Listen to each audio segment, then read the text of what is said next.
আসসালামু আলাইকুম ওয়া রাহমাতুল্লাহি ওয়া বারাকাতুহু।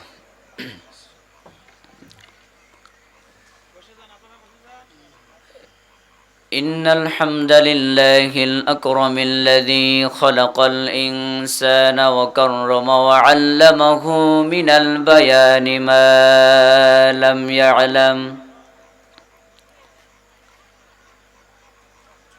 فسبحان الذي لا يحصى امتنانه باللسان ولا بالقلم. نشهد أن لا إله إلا الله وحده لا شريك له، ونشهد أن سيدنا وحبيبنا ومولانا محمدا عبده ورسوله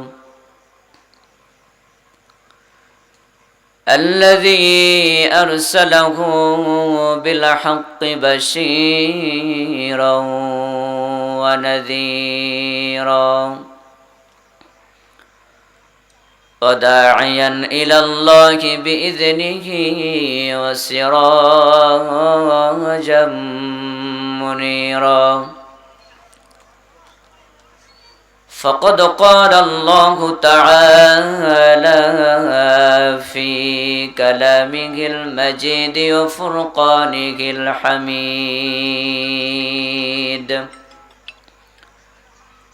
সকলে আমার সাথে পড়েন। أعوذ بالله من الشيطان الرجيم. بسم الله الرحمن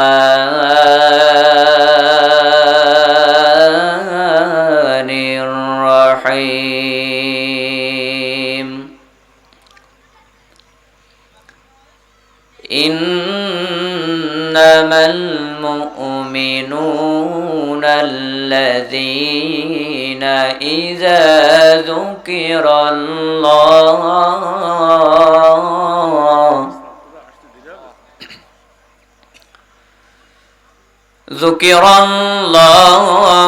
وجلت قلوبهم وإذا تليت عليهم آياته زادتهم إيمانا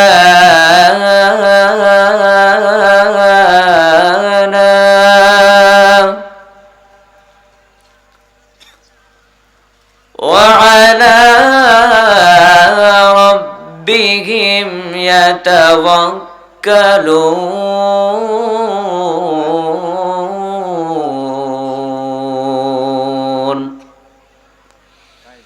صدق الله العظيم.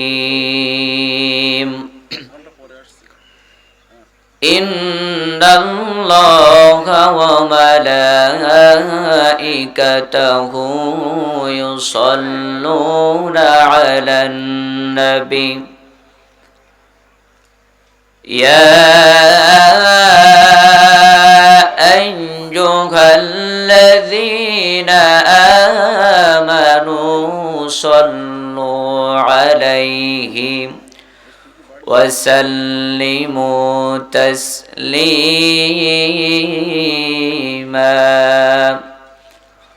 اللهم صل على محمد وعلى آل محمد كما صليت على إبراهيم وعلى آل إبراهيم إنك حميد مجيد. اللهم بارك على محمد وعلى آل محمد كما باركت على إبراهيم وعلى آل إبراهيم إنك حميد مجيد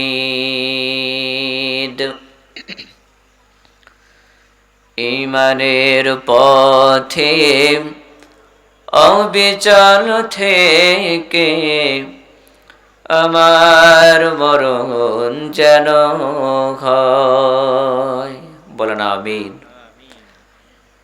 ঈমানের পথে অবিচল থেকে আমাদের মরণ যেন হয়। তোমারই কাছে মিনতি আমার,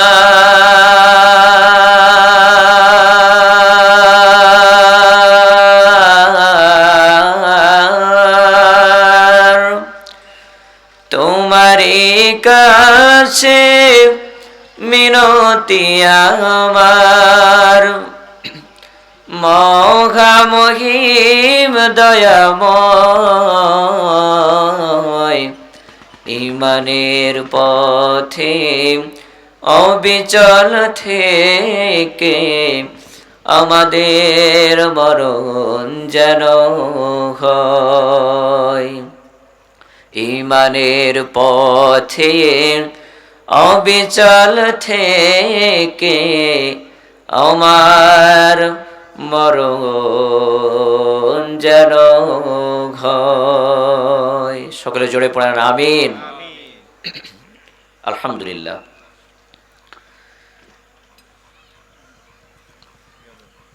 জরুরি যুব সমাজের উদ্যোগে আয়োজিত, দক্ষিণ পাড়া যুব সমাজের উদ্যোগে আয়োজিত,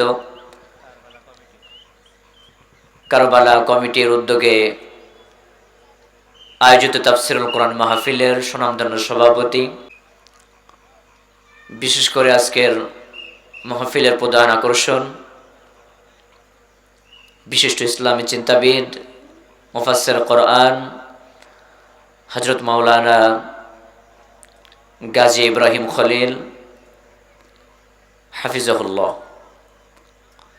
আরও কথা বলবেন আমার বড় ভাই হযরত মাওলানা আলী হাসান মুজাহিদ। সাথে উপস্থিত আছেন, ইতিপূর্বে আপনাদেরকে গজল গেয়ে ইসলামী গান শুনিয়ে যিনি মুগ্ধ করলেন, কলকণ্ঠ শিল্পী গোষ্ঠীর সম্মানিত পরিচালক আমার বড় ভাই হাফেজ মাওলানা তারিক হাসান। সাথে আরও উপস্থিত আছেন বিশিষ্ট ইসলামী চিন্তাবিদ, মুফাসসির কোরআন বড় ভাই হাফেজ মাওলানা হুমায়ুন কবির। সামনে বসা মুসলমান ভাইয়েরা, পর্দার আড়ালে বসে থাকা সম্মানিত মা ও বোনেরা, সকলের প্রতি আমার পক্ষ থেকে আবারও অন্তরের অন্তরস্থল থেকে জানাই সালাম। আসসালামু আলাইকুম ওয়া রাহমাতুল্লাহি ওয়া বারাকাতুহু। সম্মানিত ভাইয়েরা, যেহেতু সময় সংক্ষেপ, তো আমি যে আয়াতটা আপনাদের সামনে তেলাওয়াত করেছি, আয়াতকে সামনে রেখেই কিছু কথা বলার চেষ্টা করব ইনশাআল্লাহ। আল্লাহ পাক যদি তৌফিক আমাকে দান করেন। ওমা তৌফিক ইল্লা বিল্লাহ, আলাইহি তাওয়াক্কালতু ওয়া ইলাইহি উনীব। আল্লাহ পাক গোটা পৃথিবীটাকে বান্দার জন্য নিয়ামত করে দিয়েছেন, বলেন সুবহানাল্লাহ। আর জোরে বলেন সুবহানাল্লাহ। তো যত নিয়ামত আল্লাহ পাক বান্দাকে দান করেছেন, এর ভিতরে সবচেয়ে বড় নিয়ামতের নাম হলো ঈমান। সবচেয়ে বড় নিয়ামতের নাম কি? আরো জোরে বলেন, ঈমান। শ্রেষ্ঠতম সম্পদ হলো ঈমান। যে ব্যক্তি ঈমান পেয়েছে সে ধন্য হয়ে গেছে। এর জন্য আমাদের সকলেরই দোয়া থাকবে মহান রবের নিকটে, ঈমানের পথে অবিচল থেকে যেন আমাদের মরণ হয়, বলেন আমিন।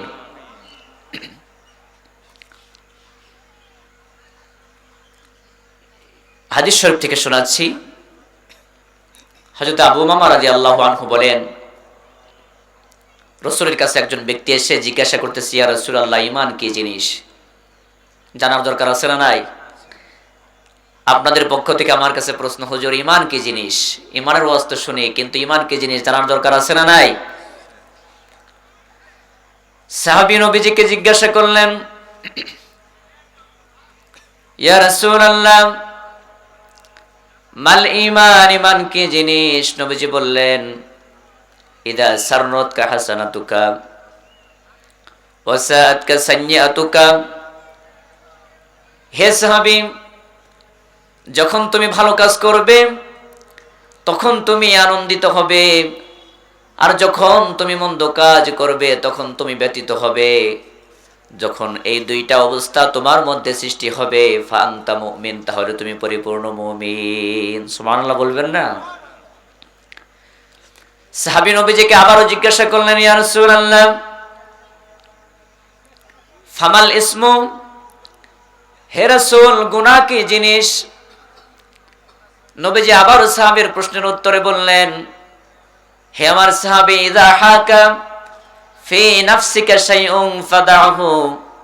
যখন তুমি কোনো কাজ করবে আর সেই কাজের ব্যাপারে তোমার মনের ভিতরে সন্দেহ সৃষ্টি হবে, তখন তুমি সেই কাজটা ছেড়ে দিবে। তার কারণ হলো এটাই গুনাহের কাজ। নবীজি বলেন, আল্লাহ রাব্বুল আলামিন বান্দার সামনে হালালকে স্পষ্ট করে দিয়েছেন আর হারামকে স্পষ্ট করে দিয়েছেন। ওবাইনাহুমা মুশতাবিহাত, আর এর মাঝে যা কিছু আছে হালাল এবং হারামের মাঝে, তাই হলো সন্দেহপূর্ণ বিষয়।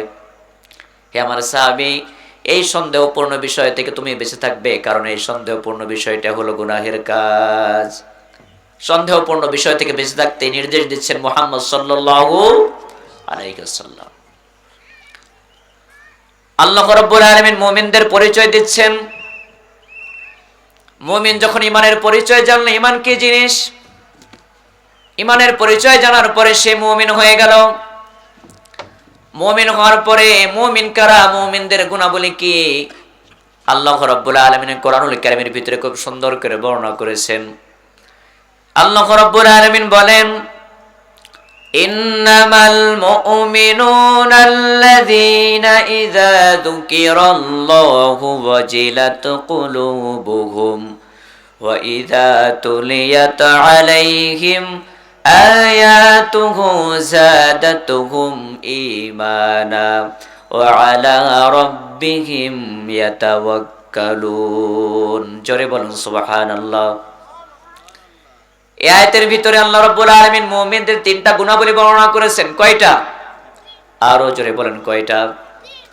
তিনটা গুণাবলী বর্ণনা করেছেন। ইযা যুকিরাল্লাহু ওয়াজিলাত কুলুবুহুম, এক নম্বর মুমিনদের গুণ হলো যখন তাদের সামনে আল্লাহর নাম স্মরণ করা হবে তখন মুমিনদের অন্তরটা কেঁপে উঠবে। কার ভয়ে? আরো জোরে বলেন, কার ভয়ে?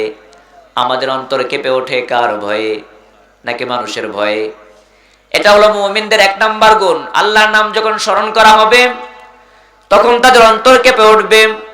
দুই নাম্বার গুণ হলো ওয়াইযা তুলিয়াত আলাইহিম আয়াতুহু যাদাতুহুম ঈমানা।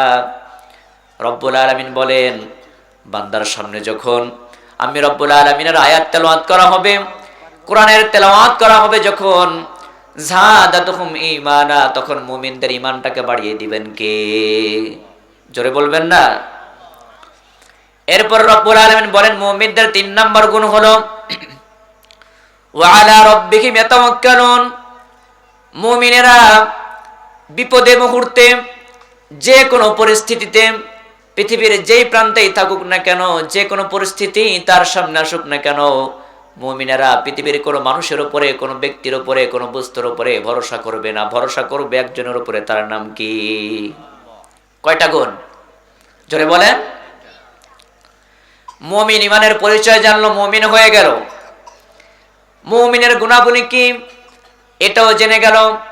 এখন মুমিনের অন্তরে সেই মহান রবের প্রতি, যে মহান রবের উপরেই মুমিন ঈমান এনেছে, সেই মহান রবের প্রতি তার আকীদা বিশ্বাস কেমন থাকা উচিত জানার দরকার আছে না নাই? আরো জোরে বলেন, আছে না নাই? মুমিনের আকীদা এবং বিশ্বাস হবে আল্লাহর প্রতি এমন, মুমিন এই পৃথিবীতে রব হিসেবে একজনকে মানবে। তিনি কে? আরো জোরে বলেন, তিনি কে? রব মানে হলো আইনদাতা, রব মানে হলো বিধানদাতা, রব মানে হলো ক্ষমতার মালিক। মুমিন এটা বিশ্বাস করবে এই পৃথিবীতে সর্বস্থানে, সব জায়গায় ক্ষমতা চলে একজনের। তিনি কে? গোটা পৃথিবীতে আইন চলে একজনের, তিনি কে? গোটা পৃথিবী পরিচালিত করেন একজন, তার নাম কি? আল্লাহ। এটাই হবে মুমিনের আকীদা এবং বিশ্বাস। মুমিন একজনের আইন মানবে, তার নাম রব্বুল আলামিন। মুমিন ইবাদত করবে একজনের, তিনি কে? এই যে সিজদা দেওয়ার জন্য কপাল নত করি আমরা, কার জন্য? এটা হলো মুমিনের আকীদা এবং বিশ্বাস। মুমিন পৃথিবীর কারোর সামনে মাথা নত করবে না, মাথা নত করবে একজনের সামনে, তিনি হলেন রব। কারণ ইবাদতের একমাত্র উপযুক্ত হলেন তিনি। তার ইবাদত করার জন্য তিনি গোটা পৃথিবীর সমস্ত মানুষদেরকে আহ্বান করতেছেন, দাওয়াত দিচ্ছেন। রব্বুল আলামিন মানুষদেরকে ডাকতেছেন তার ইবাদতের জন্য। রব্বুল আলামিন বলেন, ইয়া আইয়ুহান নাসু উবুদু রাব্বাকুমুল্লাযী খালাকাকুম ওয়াল্লাযীনা মিন ক্বাবলিকুম লাআল্লাকুম তাত্তাকুন। জোরে বলেন সুবহানাল্লাহ, আরো জোরে বলেন সুবহানাল্লাহ। হে পৃথিবীর মানুষেরা, তোমরা আমি রব্বুল আলামিনের ইবাদত করো। তোমাদের যে রব তোমাদেরকে সৃষ্টি করেছেন, আমাদেরকে সৃষ্টি করেছেন কে? উদ্দেশ্য কি? আল্লাহ পাক আমাদেরকে সৃষ্টি করেছেন, একমাত্র উদ্দেশ্য হলো, রব্বুল আলামিন বলেন, ওমা খালাকাতুল জিন্না ওয়াল ইনসা ইল্লা লিয়াবুদুন। আমি জিন এবং মানুষকে একমাত্র সৃষ্টি করেছি, উদ্দেশ্য একটাই, তারা ইবাদত করবে শুধুমাত্র আমি রব্বুল আলামিনের। এই জন্য আল্লাহ তাআলা বলেন, ইবাদত করো আমার, যিনি যে রব্বুল আলামিন তোমাদেরকে সৃষ্টি করেছেন এবং তোমাদের পূর্ববর্তীদেরকেও সৃষ্টি করেছেন। কেন তোমরা ইবাদত করবে? লাআল্লাকুম তাত্তাকুন, যাতে করে তোমরা মুত্তাকি হতে পারো। তাহলে আল্লাহ রব্বুল আলামিনের ইবাদত করতে হবে কিসের জন্য? মুত্তাকি হওয়ার জন্য। এটা হলো মুমিনের আকীদা এবং বিশ্বাস, যে ইবাদত হবে একমাত্র আল্লাহ তাআলার। কারণ এই ইবাদতের একমাত্র উপযুক্ত তিনি। এই জন্য এই কপাল সিজদা দেওয়ার জন্য পৃথিবীর কোনো ব্যক্তির সামনে নত করা যাবে না, নত করতে হবে সেই মালিকের সামনে, যিনি আমাকে সৃষ্টি করেছেন। এই জন্য যারা মসজিদে একটা সিজদা দেয়, মাজারে একটা সিজদা দেয়, এরা মুমিন না মুশরিক? কথা বলেন। যদি মাজারে একটা সিজদা দেয়, মসজিদে একটা সিজদা দেয়, ইমানের মধ্যে ভেজাল আছে না নাই? আরো জোরে বলেন, আছে না নাই? আমরা সিজদা দেব কার জন্য? মসজিদে না মাজারে? বলেন বলেন, মাজারে না মসজিদে? মসজিদে দিতে হবে। এটাই হলো মুমিনের আকীদা বিশ্বাস, যে ইবাদত করতে হবে একমাত্র রব্বুল আলামিনের, সিজদা দিতে হবে তার জন্য। মুমিনের আকীদা বিশ্বাস হবে, আমার জীবন, আমার মরণ, আমার বেঁচে থাকা, আমার মরে যাওয়া, আমার নামাজ, আমার কুরবানি, আমার হজ, আমার যাকাত, আমার দান, আমার সদকা, শুধু তাই নয়, গোটা জীবনটাই হবে সে রব্বুল আলামিনের জন্য। ইন্না সালাতি ওয়া নুসুকি ওয়া মাহইয়ায়া ওয়া মামাতি লিল্লাহি রাব্বিল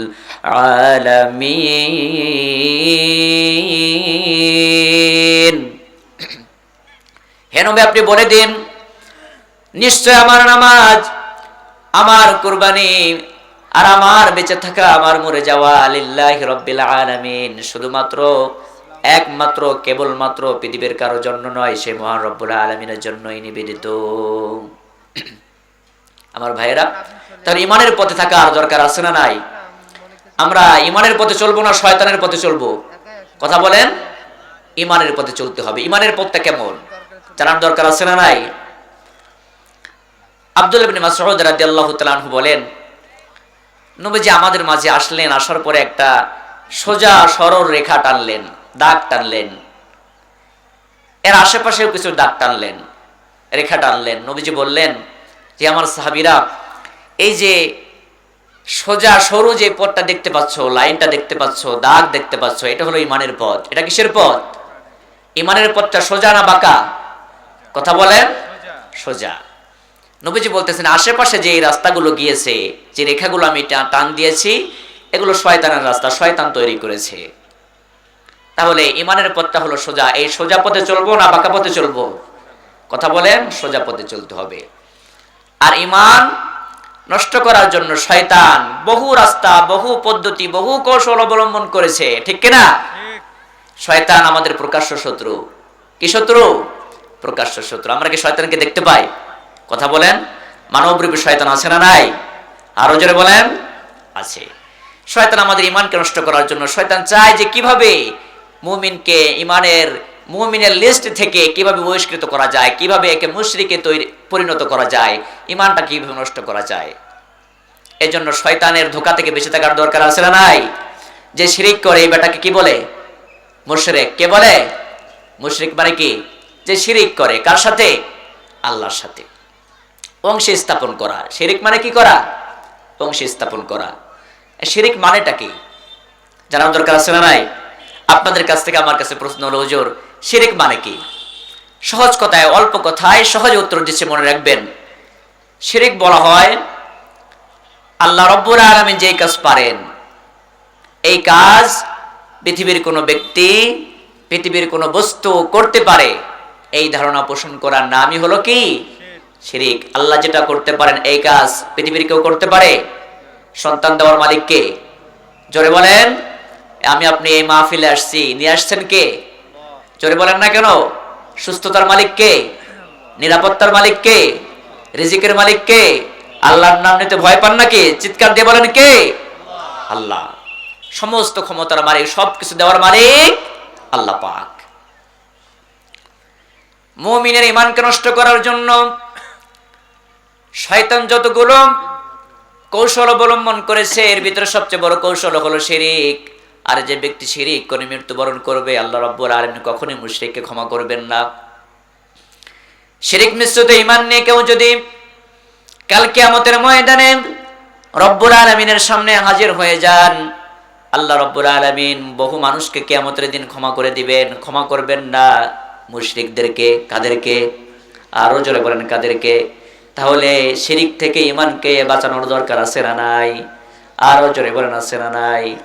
আল্লাহ রাব্বুল আলামিন বলেন, ইন্নাল্লাহা লা ইয়াগফিরু আন ইউশরাকা বিহি ওয়া ইয়াগফিরু মা দুনা যালিকা লিমান ইয়াশা। সূরা নিসা 5 নম্বর পারা 5 নম্বর পৃষ্ঠার 48 নম্বর আয়াত। এটা আল্লাহ রাব্বুল আলামিন বলেন, নিশ্চয় আল্লাহ তাআলা কিয়ামতের দিন বহু মানুষকে তিনি ক্ষমা করে দিবেন। শুধুমাত্র ক্ষমা করবেন না, ওই সমস্ত মানুষগুলিকে যারা তার সাথে শিরিক করেছে, অর্থাৎ মুশরিকদেরকে তিনি ক্ষমা করবেন না। নাউজুবিল্লাহ বলবেন না? মুশরিকের জন্য জান্নাত হারাম করে দিয়েছেন কে? রব্বুল আলামিন বলেন, ইন্নাহু মান ইউশরিক বিল্লাহি ফাকাদ হারামাল্লাহু আলাইহিল জান্নাতা ওয়া মাআওয়াহুন নার। বলেন নাউজুবিল্লাহ। নিশ্চয় যারা মুশরিক করবে, যে ব্যক্তি আল্লাহর সাথে, আল্লাহ রাব্বুল আলামিন ওই ব্যক্তির জন্য জান্নাতকে হারাম করে দিয়েছেন। শুধু তাই নয়, ওয়া মাআওয়াহুন নার, মুশরিকের ঠিকানা কোথায়? জাহান্নাম। হাদিস শরীফ থেকে শোনাচ্ছি, আন আনাস রাদিয়াল্লাহু আনহু قال قال رسول الله صلى الله عليه وسلم قال الله تعالى يا ابن آدم إنك لو لقيتني بقراب الأرض خطايا ثم لقيتني لا تشرك بي شيئا لأتيتك بقرابها مغفرة رواه الترمذي। হাদিসের বর্ণনাকারী সাহাবী হলেন নবীজির বিশ্বস্ত সাহাবী, খাদিমুর রাসূল হিসেবে যিনি পরিচিত হযরত আনাস ইবনে মালিক রাদিয়াল্লাহু আনহু বলেন, নবীজি বলেছেন, আল্লাহ রাব্বুল আলামিন প্রতিটা আদম সন্তানকে ডেকে বলেন, হে আদম সন্তান, তুমি যদি পাহাড় সম পরিমাণ গুনাহ নিয়ে আমি রব্বুল আলামিনের সামনে হাজির হও, সুম্মা লা তুশরিকু বি শাইআন, আর আমার সাথে যদি কাউকে শরীক না করে থাকো, লা তাইতুকা বিকিরাবিহা মাগফিরাতান, আমি রব্বুল আলামিন পৃথিবী পরিমাণ ক্ষমা নিয়ে তুমি বান্দার সামনে আমি হাজির হয়ে যাব। সুবহানাল্লাহ বলবেন না? আমার ভাইরা, আল্লাহ পাক শিরককে এত বেশি পছন্দ করেন। মুশরিকের ব্যাপারে তার অভিযোগ একটাই, এরা আল্লাহ পাকের উপর ঈমান আনে, আবার ঈমানের সাথে শিরক মিশ্রিত করে। ওমা ইউমিনু আকসারুহুম বিল্লাহ ইল্লা ওয়া হুম মুশরিকুন। সূরা ইউসুফ আল্লাহ তাআলা বলেন, অধিকাংশ মানুষ ঈমান আনে কিন্তু ঈমানের সাথে শিরককে মিশ্রিত করে। আল্লাহ পাক আমাদের সকলকে শিরক মুক্ত ঈমান গড়ার তৌফিক দান করে। বলেন আমিন। আরো জোরে বলেন আমিন। মুশরিকের দোয়া, মুশরিক যদি মারা যায় আর এর জন্য যদি আমরা দোয়া করি, এই দোয়াকে আল্লাহ পাক কবুল করবেন? কথা বলেন।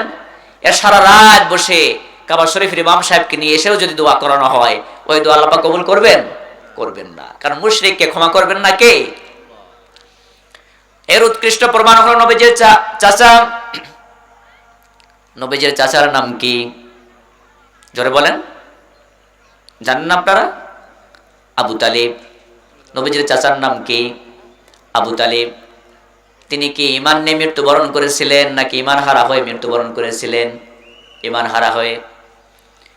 আমার নবীজি তাকে দাওয়াত দিলেন, কালেমার দাওয়াত দিলেন। তিনি তখন মৃত্যু শয্যায় শায়িত, বিছানায় শায়িত আছেন, শুয়ে আছেন, মুমূর্ষু অবস্থা। নবীজি তার পাশে গিয়ে বললেন, হে চাচা, আপনি একবার পড়েন লা ইলাহা ইল্লাল্লাহ। আপনারাও বলেন লা ইলাহা ইল্লাল্লাহ। নবীজি বললেন, দাওয়াত দিলেন, কালিমার দাওয়াত, কিন্তু তিনি কবুল করলেন না। পড়বেন, পড়ার মতো মন মানসিকতা তৈরি করেছেন, মুখ দিয়ে বের করবেন। এমন অবস্থায় তার পাশে, যেহেতু তিনি সম্মানিত ব্যক্তি ছিলেন, নেতা মানুষ ছিলেন, তার পাশে ছিল আবু জেহেল, আরো কুরাইশ বর্গের বহু বড় বড় নেতা, লিডার তারা ছিলেন, দাঁড়িয়েছিলেন। যখন নবীজি দাওয়াত দিচ্ছিলেন, কালিমার দাওয়াত, ইমানের দাওয়াত দিচ্ছিলেন, তখন লিডারেরা বলতেছে, হে নেতা, আপনি তো সম্মানিত মানুষ, সারাটা জীবন বাপ দাদার ধর্ম অনুসরণ করেছেন। কাদের ধর্ম? এমন কিছু মানুষ এখন আছে না নাই? আছে না নাই? আছে না নাই? আছে।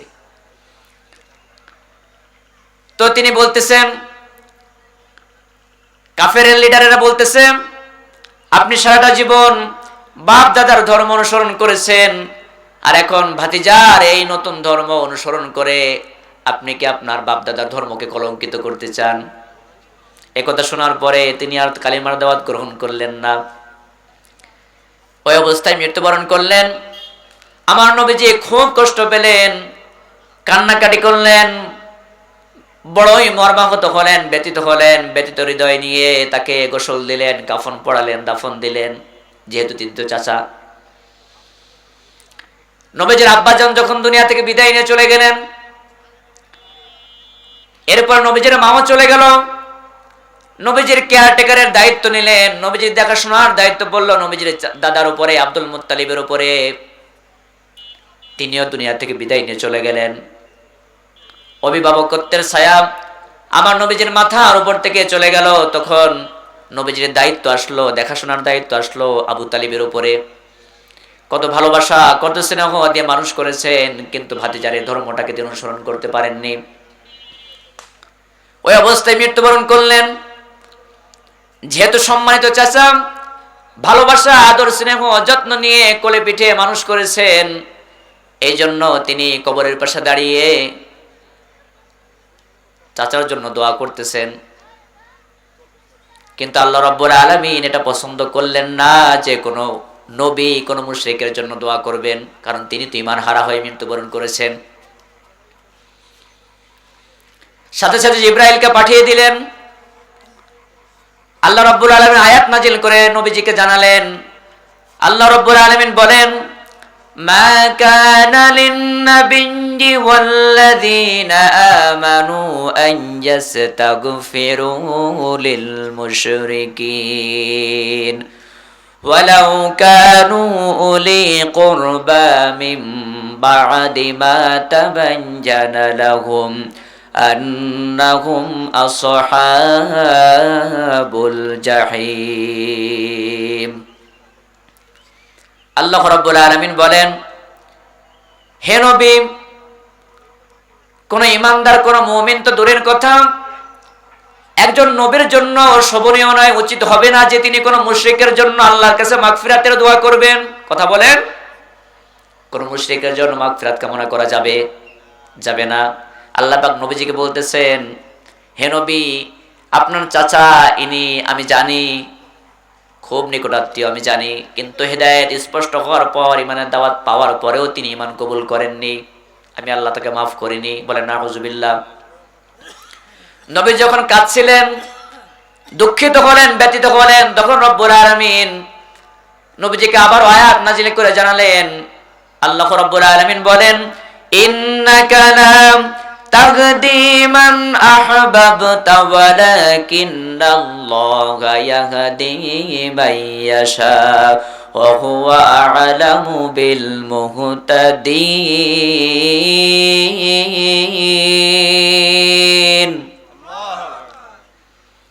হে নবী, আপনি যাকে ভালোবাসবেন, মহব্বত করবেন, তাকে আপনি হেদায়েত দিতে পারবেন না, কারণ হেদায়েত একজনের হাতে। তিনি কে?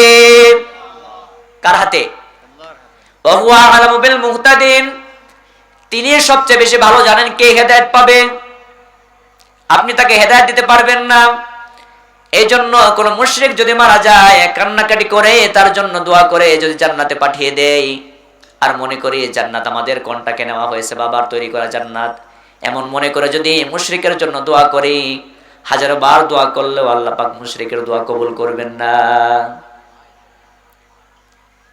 তাহলে ঈমানকে শিরিক থেকে মুক্ত রাখার দরকার আছে না নাই? কথা বলেন। মুমিন এই পৃথিবীতে কারো সামনে মাথা নত করে না। মাথা নত করে কার সামনে? কারণ যারা আল্লাহর সামনে মাথা নত করে না, মূর্তির সামনে, কোন বস্তুর সামনে, কোন ব্যক্তির সামনে, কবরে শায়িত আছে এমন মাজারে গিয়ে যারা সেজদা করে, এরা মুমিন না মুশরিক? মুমিনেরা কি এরকম করে নাকি? একটা সিজদা মসজিদে দেয়, একটা সিজদা মাজারে দেয়, আছে নাকি? মুমিনের চরিত্র এটা নয়। মুমিন কোন বাতিলের সামনে মাথা নত করতে পারে না, ঠিক কিনা? যত বিপদ, যত মুসিবত, যত বাধা, যত ঝড় বৃষ্টি, মুমিনকে ঈমানের পথে অবিচল থাকতে গিয়ে ঘর থেকে বহিষ্কৃত করা হবে, দেশ থেকে দেশান্তর করা হবে, জুলুম আর নির্যাতন স্টিমরোলার চালানো হবে, তারপর মুমিন পৃথিবীর কোন বাতিল শক্তির সামনে মাথা নত করবে?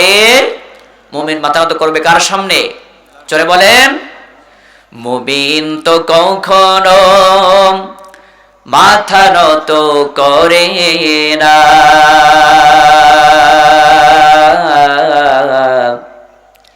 হোক না সে বন্দী কারাগারে, ঠিক কিনা? আবার নবীজি কি কারোর সামনে মাথা নত করেছিলেন? ঈমানের পথে চলতে গিয়ে, ঈমানের দাওয়াত দিতে গিয়ে কারোর সামনে মাথা নত করেছিলেন? নবীজিকে জেলখানায় বন্দী করে রাখা হয়েছিল না? তারপর নবীজিকে আবু জেহেলের ওই অবৈধ ক্ষমতার সামনে কে মাথা নত করেছিলেন? আমরা সেই নবীজির উম্মত। আমরা কার উম্মত? মুহাম্মদ সাল্লাল্লাহু আলাইহি ওয়াসাল্লাম। তাই কবি বলতেছেন, মুমিন কখনো বাতিলের সামনে মাথা নত করতে পারে না, যদিও মুমিনকে কারাগারে বন্দী করে রাখা হোক না কেন। আসুক যতই ঝড়, আসুক বিপদ, চলতে হবে সে তো নিয়েছে শপথ। আসুক যতই ঝড়, আসুক বিপদ, চলতে হবে সে তো নিয়েছে শপথ। চাই না সে দুনিয়ার কোন সুখ সম্পদ, চাই না সে দুনিয়ার কোন সুখ সম্পদ, চাই শুধু জান্নাত পরপারে। মুমিন তো কখনো মাথা নত করে না, হোক না সে বন্দী কারাগারে। মুমিন তো কখনো মাথা নত করে না, হোক না সে বন্দী কারাগারে। মারহাবা বলবেন না? এটা জোরে বলা যাবে কি মারহাবা? আমার মাথা নত করবো কার সামনে? কথা বলেন। তাহলে এই ঈমান, এটা হলো পৃথিবীর সবচাইতে শ্রেষ্ঠতম সম্পদ, সবচাইতে শ্রেষ্ঠতম সম্পদ। এই ঈমানের মতো মহামূল্যবান দামি সম্পদ যে পেয়েছে, তার মতো ভাগ্যবান কেউ আছে নাকি? তাহলে ঈমান পাওয়ার পরে মুমিনকে প্রতি মুহূর্ত, প্রতিনিয়ত সতর্ক থাকতে হবে, যেন এমন কোনো কাজ মুমিন না করে যে সেই কাজ মুমিনকে মুমিনের লিস্ট থেকে বের করে দেয়, ঠিক কিনা? এমন কোনো কথা বলা যাবে না যে কথা বললে মুমিন মুমিনের কাতার থেকে বের হয়ে যায়। এই জন্য কাজ, কথা সাবধানে করার দরকার আছে না নাই? মুমিন সতর্ক থাকবে সব সময়। কার ভয়ে? জোরে বলেন। এই জন্য প্রতিটা মুহূর্ত রব্বুল আলামিন বলতেছেন, হে বান্দা, তোমাকে যখন আমি হেদায়েত দিয়েছি, ঈমান দিয়েছি, তো ঈমানের পথে অবিচল থাকার জন্য তুমি তোমার রবের কাছে দোয়া করো। শেখার দরকার আছে না নাই? আল্লাহ রব্বুল আলামিন বান্দাকে কত সুন্দর দোয়া শেখাচ্ছেন। বান্দারে, তুই যে হেদায়েত পেলি, হেদায়েতের পথে তোকে আমি কবুল করলাম, ঈমানের পথে তোকে আমি কবুল করে নিলাম। এখন এই হেদায়েতের পথ থেকে তুমি যেন বিচ্যুত হয়ে না যাও, পথভ্রষ্ট হয়ে না যাও, শয়তান যেন তোমার পদস্খলন না ঘটাতে পারে। এই জন্য তুমি প্রতিটা মুহূর্ত নামাজের পর যখন নামাজ শেষ করবে, তখন আমি রব্বুল আলামিনের কাছে দোয়া করো। আল্লাহ রাব্বুল আলামিন বান্দাকে দোয়া শেখাচ্ছেন, বান্দারা আমার কাছে হাত তুলে গভীর রজনীতে আমার কাছে দোয়া করো। রব্বানা, যারা পড়েন আমার সাথে পড়েন, রব্বানা লা তুযিগ কুলুবানা বা'দা ইযা হাদাইতানা ওয়া হাব লানা মিন লাদুনকা রাহমাতান ইন্নাকা আনতাল ওয়াহ্হাব। জোরে বলুন আল্লাহু আকবার। রব্বুল আলামিনের কাছে চাওয়া হবে আমাদের একটাই, নামাজের পরে দুহাত তুলে রব্বুল আলামিনের কাছে দোয়া করব, রব হেদায়েতের পথে যখন কবুল করেছো, হেদায়েত যখন দিয়েছো, হেদায়েত পাওয়ার পরে হে আল্লাহ, তুমি হেদায়েতের পথ থেকে আমাদেরকে আর তুমি পথভ্রষ্ট করো না। মিল্লাতুনকা রহমা, রহমত চাইবো কার কাছ থেকে? জোরে বলেন। গুনাহ হয়ে গেলে ফিরে যাব কার কাছে? গুনাহ হয়ে গেলে আমরা অনেকে নিরাশ হয়ে যাই কি যাই না? এজন্য নবীজিকে আল্লাহ পাক আদেশ দিচ্ছেন, হে নবী, আমার যে সকল বান্দারা গুনাহ করেছে, পাহাড় সমপরিমাণ গুনাহ করে ফেলেছে, আর গুনাহের পর যারা হতাশ হয়ে গেছে, তারা কতটুকু গুনাহ করেছে? পাহাড় সমপরিমাণ গুনাহ হতে পারে, সমুদ্রের ফেনা পরিমাণ গুনাহ হতে পারে, কিন্তু আমি রবের ক্ষমা তো তার চাইতে আরো অনেক বেশি। লা তাকনাতু মির রাহমাতিল্লাহ, আমার রহমতটা তার গুনাহের চাইতে আরো বেশি। বলেন সুবহানাল্লাহ। তারা যেন আমার গুনাহ করার পরে তারা যেন আমার রহমত থেকে নিরাশ না হয়ে যায়। কারণ কোন বান্দা যদি গুনাহ করে আর সংশোধন হয়ে যায়, তওবা করে ফিরে আসে, ক্ষমা করে দেন কে? জোরে বলেন। ফামান তাবা মিন বা'দি যুলমিহি ওয়া আসলাহা ফাইন্নাল্লাহা ইয়াতুবু আলাইহি। জোরে বলুন আল্লাহু আকবার। আল্লাহ তাআলা বলেন, ওই ব্যক্তি যে নিজের উপরে জুলুম করেছে, গুনাহ করেছে, গুনাহের পর হতাশ হয়ে গেছে, আমার রহমত থেকে নিরাশ হয়ে গেছে, রহমত থেকে নিরাশ হওয়ার কোনো কারণ নেই। আমার রহমত থেকে তোমরা নিরাশ হও না। আমার রহমতের আশা নিয়ে যারা গুনাহের পর যারা সংশোধন হয়ে গেছে, গুনাহ থেকে ফিরে এসেছে, ও আসলাহা, সংশোধন হয়ে গিয়েছে, গুনাহের প্রতি লজ্জিত হয়েছে, ভবিষ্যতে কোনোদিন গুনাহ করবে না, এই নিয়ত যারা করেছে, ফাতাবা আলাইহি, আল্লাহ তাআলা বলেন আমি ওই বান্দাকে ক্ষমা করে দেই। বলেন সুবহানাল্লাহ। এই জন্য গুনাহ হয়ে গেলে আমরা ক্ষমা চাইবো কার কাছে? হেদায়েতের দোয়া চাইবো কার কাছে? ঈমানের পথে অবিচল থাকার দোয়া করব কার কাছে? কোন মানুষের কাছে দোয়া চাওয়া যাবে? কথা বলেন, যাবে? এই জন্য আল্লাহ পাক ওই বান্দার ঈমানকে বেশি পছন্দ করেন, যে বান্দা তার ঈমানের উপর অবিচল থাকে। আমাদেরকে ঈমানের পথে অবিচল থাকার দরকার আছে না নাই? ঈমানের পথে অবিচল থাকবো নাকি পিছু হটে যাব মুনাফিকের মতো? ঈমানের পথে অবিচল থাকতে হবে। যে বান্দা ঈমানের পথে অবিচল থাকে, ঈমান আনার পরে, আল্লাহকে বিশ্বাস করার পরে যে বান্দা ঈমানের পথে অবিচল থাকে, আল্লাহ রাব্বুল আলামিন ফেরেশতাদের মাধ্যমে বান্দাকে সুসংবাদ দেন। বলেন সুবহানাল্লাহ। আল্লাহ রাব্বুল আলামিন বলেন, ইন্নাল্লাযীনা ক্বালু রাব্বুনাল্লাহু সুম্মা ইসতাকামু তাতানাজ্জালু আলাইহিমুল মালায়েকা আল্লা তাখাফু ওয়া লা তাহজানু ওয়া আবশিরু বিল জান্নাতিল্লাতী কুনতুম তুআদুন। বলেন সুবহানাল্লাহ।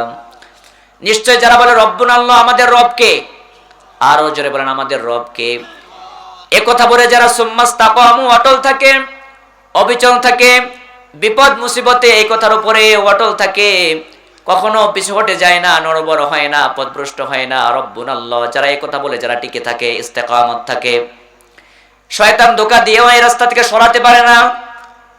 তাতানাজ্জালু আলাইহিমুল মালায়েকা, আল্লাহ রাব্বুল আলামিন বলেন, রব্বুনাল্লাহ, আমাদের রব হলেন আল্লাহ। এই কথা বলার পরে যারা এই কথার উপরে অবিচল থাকে, আমি রব্বুল আলামিন ওই সমস্ত বান্দাদেরকে ফেরেশতা নাজিল করে সুসংবাদ দান করি। বলেন সুবহানাল্লাহ। বদরের প্রান্তরে নবীজিকে ফেরেশতাদের মাধ্যমে আল্লাহ পাক সুসংবাদ দিয়েছিলেন। তার একমাত্র কারণ ছিল আমার নবীজি এবং সাহাবায়ে কেরাম ঈমানের পথে অবিচল ছিলেন। এজন্য আমরাও যদি ঈমানের পথে অবিচল থাকতে পারি, ফেরেশতাদের মাধ্যমে আল্লাহ রাব্বুল আলামিন আমাদেরকে সুসংবাদ দান করবেন। কি সুসংবাদ দিবেন? আল্লাহ তাখাফু ওয়া লা তাহজানু ওয়া আবশিরু বিল জান্নাতিল্লাতী কুনতুম তুআদুন। কোনো ভয় করো না, কোনো টেনশন করো না, ওই জান্নাতের সুসংবাদ দাও যে জান্নাতের ওয়াদা রব্বুল আলামিন তোমাদের সাথে পৃথিবীতে করেছিলেন। সুবহানাল্লাহ বলবেন না? ঈমানের পথে অবিচল থাকার দরকার আছে না নাই? আরো জোরে বলেন। শিরিক থেকে ঈমানকে মুক্ত রাখার দরকার আছে না নাই? আল্লাহ পাক আমাদের সকলকে ঈমানকে শিরিক মুক্ত করার তৌফিক দান করুন, বলেন আমিন। জান্নাতে যাবে তারাই যারা দুইটা কাজ করবে। কয়টা কাজ? কথা বলেন। বেশি আমলের দরকার নেই, বেশি আমলের দুইটা কাজ মাত্র। কয়টা কাজ? আল্লাহ পাক বলেন, ইন্নাল্লাযীনা আমানু ওয়া আমিলুস সলিহাত কানাত লাহুম জান্নাতুল ফিরদাউসি নুজুলা। চিৎকার দিয়ে বলেন আল্লাহু আকবার। নিশ্চয় যারা ঈমান এনেছে, কারা? ঈমান এনেছে ঈমানদাররা। আমরা কি? কথা বলেন। আপনারা ঈমানদার না? আওয়াজ কই। আমরা সবাই কি? আল্লাহ তাআলা বলেন যারা ঈমান এনেছে ওয়া আমিলুস সলিহাত, আর নেক কাজ করেছে। কয়টা কাজ? এক নম্বরে ঈমান, দুই নম্বরে আমলে সালেহ, নেক কাজ। এই দুইটা কাজ করবে যারা, জান্নাতুল ফিরদাউসি নুজুরা, জান্নাতুল ফিরদাউসের মেহমান হবে তারা। সুবহানাল্লাহ বলবেন না? আল্লাহ পাক আমাদের সকলকে ঈমানের পথে অবিচল থাকার তৌফিক দান করুন এবং মৃত্যুর আগ পর্যন্ত ইসলামের সাথে থাকার, আলেমদের সাথে থাকার তৌফিক দান করবেন, আমিন। যতগুলো কথা বললাম আল্লাহ পাক ভুল ভ্রান্তি ক্ষমা করে দিয়ে আমাদের সকলকে যেন আমল করার তৌফিক দান করেন। ওয়া আখিরু দাওয়ানা আলহামদুলিল্লাহি রাব্বিল আলামিন ওয়া মা তাওফীকি ইল্লা বিল্লাহ। আসসালামু আলাইকুম ওয়া রাহমাতুল্লাহি ওয়া বারাকাতুহু।